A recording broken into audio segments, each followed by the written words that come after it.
कभी कभी इंसान अपने परेशानियों से इस तरह जूझ रहा होता है कि अपने परेशानियों से जूझते जूझते वह जल्दबाजी में गलत फैसला का चुनाव कर लेता है। अब इसी गलत फैसले की वजह से वह हमेशा हमेशा के लिए सलाखों के पीछे पहुंच भी जाता है, लेकिन उसी के पीछे उसका परिवार भी तबाह हो जाता है। आज के घटना में सेम ऐसा ही हुआ। एक पति के पीठ पीछे ऐसा खेल खेला जा रहा था, अब जिस वजह से पति ही इस दुनिया को छोड़ के चला जाता है। लेकिन पति साधारण तरीके से जाता नहीं, बल्कि उसकी हत्या की जाती है। और जब पुलिस उस हत्या के इस सिलसिले को केस को छानबीन करती है, जब लोगों के सामने जो सच्चाई निकल के आता है, इससे सुनने के बाद लोगों के रूह कांप जाते हैं। आखिर क्या था इस घटना में? इस घटना की आप पूरी सच्चाई जानने के लिए इस वीडियो को आप लास्ट तक ज़रूर देखिएगा। नमस्कार दोस्तों, मैं प्रदीप कुमार आपको इस टेढ़ी बात चैनल पे मैं स्वागत करता हूं।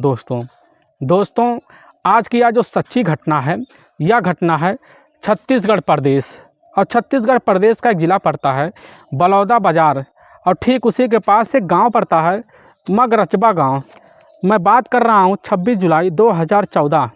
उसी मगरचबा के एक व्यक्ति होता है, वह होता है श्याम जो होता है अपनी कुछ घरेलू जो जानवर होते हैं उनको चराने के लिए वह अपने ही पास में एक जो होता नाला होता है, खोरसी नाला, और उसी के पास वह ले जाता है। और जैसे ही वह ले जाता है, सुबह के लगभग 9 बजे का वक्त होता है, तो उसकी नज़र उसी नाले के साइड में एक जो है वहाँ पर एक डेड बॉडी पड़ा हुआ होता है। वह डेड बॉडी जो होता है वह तैर रहा होता है, लेकिन उस डेड बॉडी का जो सर होता है वह नीचे की तरफ होता है। अब जैसे ही श्याम देखता है उस डेड बॉडी को, तुरंत ही वह ज़ोर ज़ोर से वहीं पर हल्ला करना शुरू कर देता है। हल्ला करने के बाद उसके गांव के जितने भी चरवाहे होते हैं सब इकट्ठा हो जाते हैं।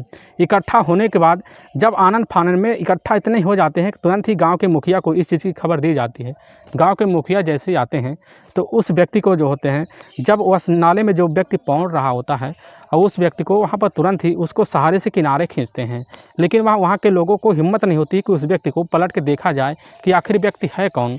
और तुरंत ही उसी में से जो मुखिया होते हैं वहाँ के नज़दीकी थाना बलौदाबाजार में इस चीज़ की सूचना फ़ोन करके दे देते हैं। बलौदाबाजार के तुरंत ही वहाँ के जो सब इंस्पेक्टर होते हैं उसी समय उस घटनास्थल पहुँचते हैं, और उस डेड बॉडी को गांव के ही लोगों की सहायता के थ्रू वह बाहर निकालते हैं।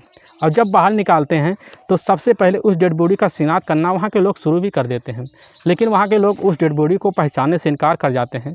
डेड बॉडी जो है देखने में उसकी उम्र लग रही थी लगभग 37 से 38 साल के बीच है, और उस डेड बॉडी के शरीर पर कोई घाव भी नहीं था, जिस वजह से पुलिस यह पता लगे कि इसकी हत्या की गई है। ऐसा लग रहा था कि इस व्यक्ति का यहीं पर डूबने की वजह से मौत हुई है, क्योंकि उसके जो है अंदर काफ़ी ज़्यादा पानी भर गए थे। पुलिस उसके बॉडी को जब बाहर निकालती है, पूरी तरह से देखती है और पड़तालती है, तो पुलिस के हाथ कोई ऐसा ठोस सबूत नहीं लगता जिस वजह से यह लगे कि इसकी हत्या की गई है। लेकिन पुलिस की जो टीम होती है उसी में से कांस्टेबल होते हैं, तो लगभग वहाँ से कुछ एरिया में तलाशी करते हैं, तभी पता चलता है उसी एरिया में थोड़ी दूर पर लगभग 10 मीटर की दूरी पर वहाँ 2 शराब की बोतल रखी गई है, और वह दोनों बोतल खाली पड़े हैं, और कुछ खाने वाले पदार्थ भी रखे गए हैं। पुलिस को पूरा विश्वास हो गया था इस व्यक्ति को किसी ने मारकर इसी नाले में इसको फेंक दिया है, और बेरहमी तरीके से इसकी हत्या की गई है। पुलिस पूरा जो है इस व्यक्ति का पूरा सबूत जानने के लिए पुलिस की जो टीम होती है वहाँ के नज़दीकी सरकारी अस्पताल में सबसे पहले पोस्टमार्टम के लिए भेज देती है। और जब पोस्टमार्टम के लिए भेजती है तो पुलिस इस पोस्टमार्टम का रिपोर्ट का इंतज़ार करना भी शुरू कर देती है। जल्द से जल्द पोस्टमार्टम का रिपोर्ट भी आ जाता है, और उसमें काफ़ी चौंकाने वाला खुलासा भी हो जाता है। पता लगता है इस व्यक्ति के अंदर काफ़ी नशीले पदार्थ थे, जो शराब की सेवन हुए थे, और लेकिन इसके गले पर काफ़ी गहरे घाव थे, और इसके सांस फूलने की वजह से इसकी मौत हुई है। पुलिस को तुरंत पूरा विश्वास हो जाता है कि इसका जो है गला दबाकर इसकी हत्या की गई है। और पुलिस की उसी समय जो टीम होती है इस व्यक्ति का बॉडी सबसे पहले उठवाकर मोर्चरी में रखवा देती है, ताकि वहाँ के जितने नज़दीकी आसपास थाने थे सब में इस चीज़ की खबर दी गई थी, ताकि इस व्यक्ति का शिनाख्त हो सके। और यहाँ पुलिस वहाँ के सब इंस्पेक्टर यहाँ भी बोल चुके थे, अगर कहीं पर लगभग आज से 2-3 दिन पहले कहीं अगर किसी व्यक्ति का गुमशुदा का रिपोर्ट दर्ज हो तो जल्द से जल्द हमें सूचना दे। तभी पता चलता वहाँ के ही लगभग कुछ ही दूरी पर पालरी थाना पड़ता है। उसी पालरी थाने में आज से लगभग 24 घंटे के भीतर ही वह महिला पालरी थाना के पास छेरकापुर गांव पड़ता है, और उसी गांव की रहने वाली होती है तोप बाई, जिसकी देखने में उम्र लग रही थी 32 साल। और पुलिस जैसे यह पता पाती है कि वह जो होता है पालरी थाने में इस आदमी के खिलाफ गुमशुदा का मुकदमा दर्ज है, तुरंत ही उसी समय उस आदमी की व्यक्ति का पहचान करते हुए पता लगता है इस व्यक्ति का नाम है सुमेर आडिल, जिसकी उम्र है लगभग, वह देखने में तो लग रहा था 36 से 37 साल के बीच। पुलिस तुरंत ही अब उस समय सुमेर आडिल की जो पत्नी होती है तोप बाई को पुलिस उसी समय जब वहाँ पोस्टमार्टम के जहाँ मोर्चरी होता है उसी मोर्चरी में बुलवा लेती है।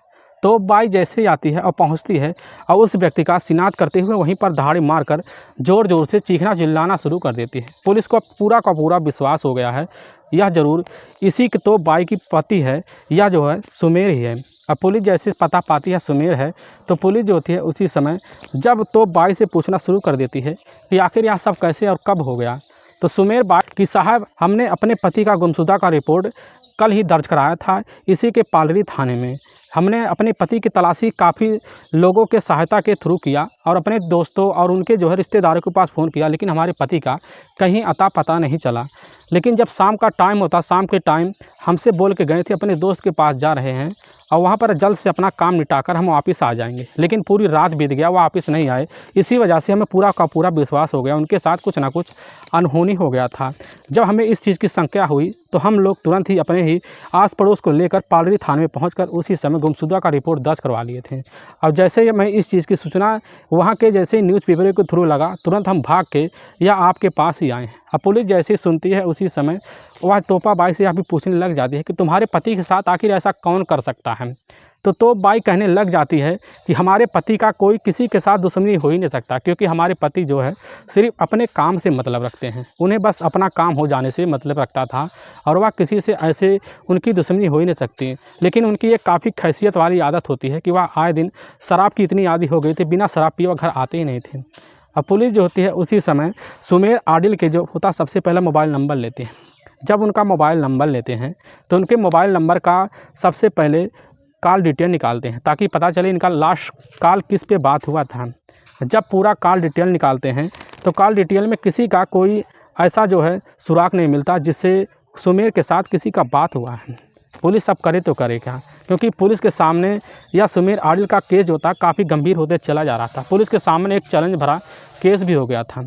पुलिस की टीम जो थी उसी समय गांव में कुछ मुखबिर लगाती है और उन्हीं मुखबिरों के द्वारा पता करना चाहती है कि गांव में किसी के साथ सुमेर आडिल का क्या कोई दुश्मनी है या कोई ऐसा हो सकता है।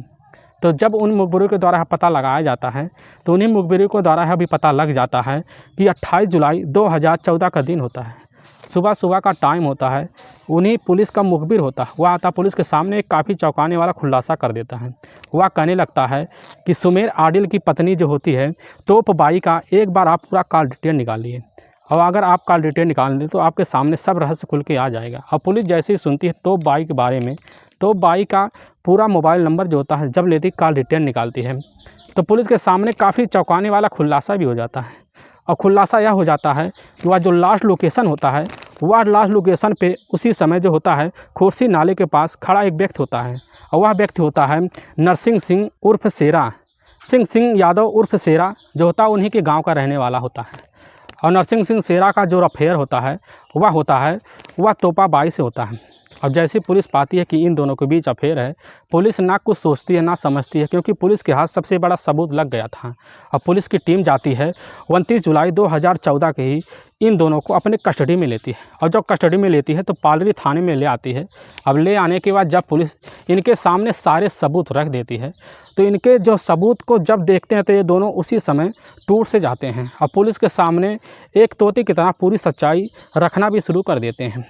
अब जो होती है तोप बाई और वह जो होता शेरा, जब पुलिस के सामने सच्चाई लगते हैं तो पुलिस के उसी समय होश से खो जाते हैं, क्योंकि असल में छत्तीसगढ़ का एक ज़िला पड़ता है बलौदा बाज़ार, और उसी के पास एक थाना पड़ता है पालरी थाना, और उसी के पास एक गांव भी पड़ता है छेरकापुर गांव, और वहीं के रहने वाले होते हैं भाकला आडिल जो होते हैं वह उनके दो बेटे भी होते हैं। जो सबसे बड़ा बेटा होता है जिसका नाम होता है सुमेर आडिल की माँ का नाम होता है तारा आडिल, और वह जो होता है सुमेर आडिल अपने ही छोटे भाई के साथ अपने ही घर में रह रहा होता है। और उस समय जो होता है सुमेर आडिल अपनी पढ़ाई पूरी करके वह अपने ही घर में अपने पिता के साथ घर गृहस्थी में हाथ बटाना शुरू कर देता है। अब इसी बीच जब शुरू करता है तो वह जो होता है सुमेर आडिल इस तरह अपनी ज़िंदगी बिता रहा होता है, काफ़ी ऐशो आराम से बिता रहा होता है, काफ़ी मौज मस्ती करते हुए बिता रहा होता है। और उसकी जो होता है आवारापन इस तरह बढ़ गया था कि सुमेर के जो पिता होते हैं भागला इतनी ज़्यादा परेशान हो गए थे कि जल्दबाजी में आकर सुमेर की शादी करने के लिए फैसला भी ले लेते हैं। उसी समय पास के ही पड़ोस के गांव की रहने वाली होती है तोपबाई के साथ उसकी शादी अच्छी तरह से कर दी जाती है। देखने में तोपबाई काफ़ी खूबसूरत भी होती है, इतनी खूबसूरत होती है कि उसकी तरफ अगर कोई भी व्यक्ति देखता तो उसकी तरफ देखने के बाद एक नज़र में उसकी तरफ आकर्षित भी हो जाता है। अब तोपबाई को पाकर सुमेर काफ़ी जो है अपनी मंजिल सा पाने की भी पूरी फिराक में, यानी कि उसका पूरा फिराक भी पूरा हो गया था। सुमेर अपनी ज़िंदगी तोपबाई के साथ बिताना भी शुरू कर देता है। सुमेर की ज़िंदगी बीतना शुरू हो जाता है। सुमेर जो होता है अपने पिता के मुताबिक चलना तो शुरू करते हैं, लेकिन एक वक्त ऐसा आ जाता है कि अपने पिता का जो उसका सपना होता है उनका उल्टा ही करना शुरू कर देता है। सुमेर अपने पत्नी तोपबाई के साथ अपने ही घर में ज़िंदगी बिताना शुरू कर देता है। तोपबाई का कहीं वह जो होता है छोड़ कर जाने का मन सुमेर का नहीं करता है और इस तरह उसकी ज़िंदगी में बस जाता है कि वह कहीं पर जाकर जॉब भी नहीं करता है। सुमेर के जो पिता होते हैं भागला इतने परेशान हो गए थे कि अपने बेटे से वह कहने लगते हैं कि तुम जाकर कहीं पर नौकरी कर लो, लेकिन सुमेर अपने पिता की बात नहीं सुनता। बस वह तोपबाई को लेकर अपने ही घर में ज़िंदगी गुजार रहा होता है। लेकिन 1.5 साल का वक्त निकल ही गया। तभी इसी बीच सुमेर का एक बच्ची को प्राप्त हुआ। अब इसी बीच बच्ची का जब इनके पास यह जो है बच्ची का जब रहने का समय आया, बच्ची का जब वक्त आने लगा तो बच्ची जैसी बड़ी होने लगी तो बच्ची का इन लोगों का पढ़ाई का चिंता भी होने लगा। अब इसी वजह से सुमेर जो है इन्हीं चिंता की वजह से थोड़ा बहुत मेहनत मजदूरी करना शुरू कर देता है। उस बच्चे को पढ़ाने भी लगता है, लेकिन इसी बीच धीरे धीरे इनके 4 बच्चे भी हो जाते हैं। अब 4 बच्चों का बोझ इस तरह सुमेर के ऊपर पड़ जाता है कि अब बोझ इस तरह झेल भी नहीं पाता है, क्योंकि अब बेटियों का बोझ था। सुमेर जब ना झेल पाया तो इतना परेशान हो गया कि इसी परेशानी के चलते आए दिन शराब पीना भी शुरू कर देता है। और शराब की लत जो होता है इसकी ज़िंदगी को बर्बाद करने पर तुल गया था। तोपबाई भी इसकी वजह से काफ़ी ज़्यादा परेशान होने लगी थी। तोपबाई जो होती है उसको जो होता है रात का तो सुख नहीं मिलता, लेकिन दिन का दुख ज़रूर मिल जाता है। और तोपबाई अपनी ज़िंदगी इस तरह गुजारना शुरू कर देती है। और उसी समय जो उसकी सबसे बड़ी बेटी होती है उस बेटी की उम्र 18 साल हो गई थी। अब बड़े हुए जो बच्चे हो रहे थे उनके ही सामने हो रहे थे। और इन्हीं की वजह से वह जो होता है सुमेर तोपबाई पर पाबंदी भी नहीं लगा पाता, जिस वजह से तोपबाई अपनी ज़िंदगी आसानी से जीना तो शुरू कर देते हैं। इसी बीच लगभग आज से ठीक 4 साल पहले लगभग कुछ ही दूरी पर रहने वाला होता है शत्रु यादव के 2 बेटे थे। सबसे बड़ा बेटा जो होता है वह होता है नरसिंह सिंह यादव उर्फ शेरा। नरसिंह सिंह यादव उर्फ शेरा जो होता है वह सुमेर के हम उम्र का होता है। सुमेर का हम उम्र होने के साथ नरसिंह सिंह यादव उर्फ शेरा जो होता है वह सुमेर के साथ काफ़ी अच्छी सी दोस्ती बना लेता है।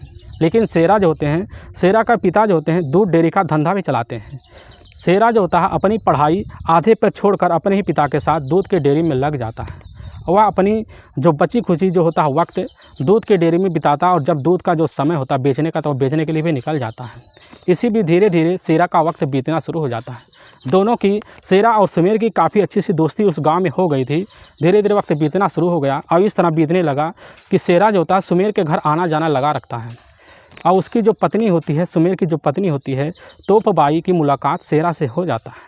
अब शेरा ही जैसे तोपबाई को देखता है तो उसको पहली नज़र में भाभी बुलाना शुरू कर देता है, क्योंकि सुमेर जो होता है उससे बड़ा ही होता है। इसीलिए जो होता है शेरा सुमेर की पत्नी को बाई को वह भाभी बुलाने लगता है। अब इसी बीच देवर भाभी का रिश्ता बना लेता है और यह रिश्ता इतना बन जाता है कि इन दोनों में हंसी मजाक और ठिठोले भी शुरू हो जाते हैं। ठिठोले इस तरह बढ़ जाते हैं कि आए दिन में मजाक और हंसी मजाक का जो रहस्य होता है या इनके पद में इतना बढ़ गया था कि इनके बीच हर मन की बात एक दूसरे से शेयर करना शेरा और तोपबाई शुरू भी कर देते हैं। अंदर की बात तक यहाँ भी नहीं छुपा सकते थे और धीरे धीरे वक्त बीतने लगा। लेकिन एक वक्त ऐसा आ जाता है कि उसी बीच वहाँ के ही तालाब के पास जो होता है शेरा अपना भैंस चराने के लिए ले गया था। लेकिन वहीं बगल में थोड़ी दूर पर तोपबाई जो होती है वहाँ स्नान कर रहे थे। लेकिन स्नान करते वक्त जो नज़र होता है शेरा का उस पर पड़ जाता है और वहीं पर एक बार उसके ही उस शरीर को देखकर शेरा आकर्षित सा हो जाता है। अपने मन में ख्याल में डूबा रहता है। वह सोचने लगता है कि हमें यह कब मिलेगी और इसी ख्याल में जीता रहता है।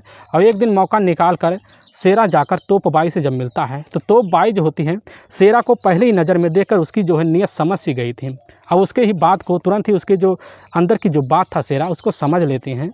समझने के बाद वहीं पर अब शेरा और जो होती है तोप बाई दोनों का एक साथ मिलने का भी बेकरारी बढ़ने शुरू हो जाता है। धीरे धीरे वहीं पर वक्त बीतने लगता है, लेकिन जो होती है अपने इस मिलन को जारी रखने के लिए अब जो होती है तोप बाई शेरा से कह देती है कल का दिन होता है, यानी हमारे ही गांव में छत्तीसगढ़ी के जो नाचने वाली होती हैं वह आने वाली है, उनका प्रोग्राम है और उसी में तुम आ जाना। शेरा जैसे सुनता हुआ खुश हो जाता है, कल का इंतज़ार करता है। लेकिन जब शाम का टाइम होता है, शाम के टाइम जो होता है तोप बाई का जो पति होता है सुमेर वह नाच देखने के लिए चला जाता है और शेरा जो होता है उसी समय तोप बाई से मिलने का मौका पा जाता है और वहीं पर उसके ही घर में आता है। लेकिन उसी समय उसके चारों बच्चे भी सो चुके थे। अब यह मौका अकेले एकांत में पाकर शेरा और उसी समय तोप बाई घर में जाते हैं, वहीं पर अपना और दोनों ही संबंध बनाते हैं। और संबंध का जो सिलसिला होता है उस दिन आए दिन अपने ही इस तरह बढ़ाना शुरू कर देते हैं कि इनको ना उस समय जो होती तोप बाई का 4 बच्चों का ख्याल होता है और ना शेरा अपने 2 बच्चों का ख्याल करता है। क्योंकि शेरा की जो पत्नी होती है यह होती है संतोषी को इस बात की खबर तो नहीं थी कि हमारे पति हमारे ही पड़ोस के रहने वाले के साथ चक्कर चल रहा है। लेकिन कहते हैं यह जो होता है संबंध इसका एक ना एक दिन खुलासा ज़रूर होता है। अब जैसे संतोषी के कानों में आप भनक पड़ते हैं तो संतोषी अपने पति से पूछने लग जाती है, तो उसका जो पति होता है शेरा उससे काफ़ी झगड़े तकरार हुए शब्दों में कहना शुरू कर देता है। अब इसी बात को लेकर संतोषी और शेरा के बीच आए दिन झगड़े तकरार शुरू हो जाते हैं। लेकिन जब इतना तकरार बढ़ जाता है तो इसकी जो भनक होती है भनक जाकर सुमेर के कानों में पहुँच जाती है। सुमेर जैसे ही जानता है कि हमारे ही पत्नी तोप बाई के साथ शेरा का संबंध है तो अपनी पत्नी को भी वह अपने घर में लगाव लगना शुरू कर देता है। अब तो बाई जो होती है अपने ही घर में दब्बिश बनाकर रहना शुरू कर देती है। लेकिन जब मौका मिलता तो बाई जाकर शेरा से कहीं ना कहीं जाकर मुलाकात कर लेती है। लेकिन उसके जो बड़े बेटे हो रहे लेकिन तो बाई की जो बच्चियाँ भी उस चीज़ से पूरी तरह से उनको जानकारी सा हो गया था। इसी जानकारी के चलते अपनी माँ पे काफ़ी ज़्यादा ध्यान भी रखना शुरू कर देती है। अब जब तो बाई अपने घर से ना निकल पाती तो इसी वजह से काफ़ी ज़्यादा परेशान हो गई थी। और जब निकलती तो उसी समय उसकी जो बड़ी बच्ची जाकर अपने पिता सुमेर को खबर दे देती। अब जिसी वजह से आकर सुमेर जो होता है अपनी पत्नी तो बाई की काफ़ी ज़्यादा मार पिटाई कर देता। इसी वजह से तो बाई अब घर से नहीं निकल पाती। अब जब इस परेशानी से जूझ रही होती है तो बाई कैसे न कैसे कर एक दिन जो होता तो बाई जाकर शेरा से उसके घर मुलाकात कर लेता है। और जब मुलाकात करता है तो उससे उसी समय बोलने लग जाती है तो बाई कि अगर आज के बाद तुम हमसे मिलना चाहते हो, हमारे ज़िंदगी में दोबारा आना चाहते हो तो हमारे ही पति सुमेर को हमारे रास्ते से हटा दो। अब जैसे इस बात को वह जो होता है शेरा सुनता है तो शेरा एक बार तो आश्चर्यचकित हो जाता है। लेकिन वह सोचने लग जाता है कि हमारी ज़िंदगी में सबसे बड़ा जो प्रॉब्लम बन रहा है या कोई और नहीं या सुमेर है। और उसी समय खतरनाक फैसला लेते हुए इस तरह घूमना शुरू कर देता है। तभी शेरा के यहाँ एक रिश्तेदार के यहाँ जन्मदिन का मुहूर्त भी आ जाता है और यह मुहूर्त पड़ता है 25 जुलाई 2014 का। तो उसी समय शेरा जो होता है अपने ही रिश्तेदार के यहाँ जन्मदिन मनाने के लिए चला जाता है। लेकिन जब शाम के टाइम वापस लौटने लगता है तो वह जो होता है उसी समय बजरंग चौक पर पहुंचता है शेरा। तो वहीं पर उसकी जो मुलाकात होता है वह जाकर सुमेर से हो जाता है तो शुरू कर देता है। मिलने के बाद उससे माफ़ी मांगता है और वहीं पर जब सुमेर जो होता है शेरा को माफ़ कर देता है तो वह दोनों जो होते हैं उसी समय यह दोनों काफ़ी मिल भी जाते हैं।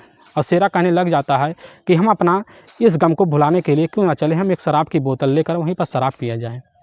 शेरा जो होता है शेरा जैसे ही बात करता है तुरंत ही वह सुमेर तैयार भी हो जाता है। क्योंकि सुमेर जो होता है सुमेर पहले से की लत में डूबा हुआ था। अब तुरंत ही जैसे सुनता तो उसके मुंह से सुमेर के मुंह से लार टपकना शुरू हो जाता है।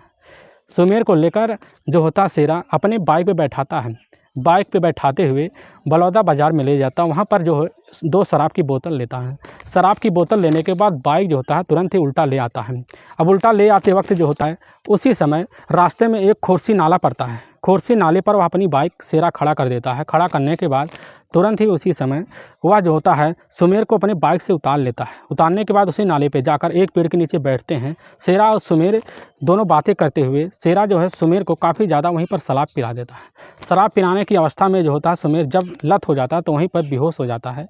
अब इसी अवस्था में शेरा जो होता है उसी समय उसकी पत्नी तोपा बाई के मोबाइल पर कॉल करता है। उससे बोल देता है कि तुम्हारा पति हमारे पास है और नशे के धुत में इतना धुत है कि वह बेहोश सा हो गया है।